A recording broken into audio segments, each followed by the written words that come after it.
ఒక పెద్ద అడవిలో భాసురకుడు అనే సింహం ఉండేది. అది చాలా బలమైనది, కాని చాలా క్రూరమైనది కూడా.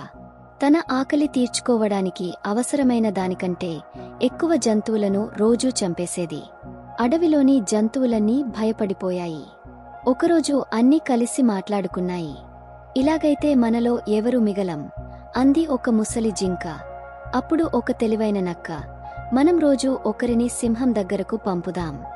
దానివల్ల అది ఊరికే వేటాడటం ఆపుతుంది అని సలహా ఇచ్చింది. జంతువులన్నీ ఒప్పుకుని సింహంతో చెప్పాయి. వేటాడే శ్రమ తప్పుతుందని సింహం కూడా సరే అంది. అప్పటినుంచి రోజూ ఒక జంతువు సింహం దగ్గరకు వెళ్లేది. ఒకరోజు ఒక చిన్న కుందేలు వంతు వచ్చింది. ఆ కుందేలు చాలా తెలివైనది. అయ్యో, ఇలా చావడమెందుకు అనుకుని ఒక ఉపాయం ఆలోచించింది. అది కావాలనే ఆలస్యంగా సింహం గుహకు వెళ్ళింది. అప్పటికే సింహానికి ఆకలితో కోపంగా ఉంది. ఏయ్, ఎందుకింత ఆలస్యం అని గట్టిగా అరిచింది. కుందేలు భయపడినట్లు నటిస్తూ, రాజా, నేను వస్తుంటే దారిలో ఇంకో సింహం అడ్డుపడింది. అదే ఈ అడవికి రాజునని, నన్ను తినేస్తానని అంది అని చెప్పింది.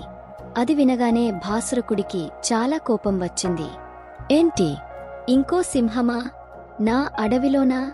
పద, దాన్ని నాకు చూపించు అని గర్జించింది. కుందేలు సింహాన్ని ఒక పాత లోతైన బావి దగ్గరకు తీసుకెళ్ళింది. మహారాజా, ఆ సింహం ఈ బావిలోనే ఉంది.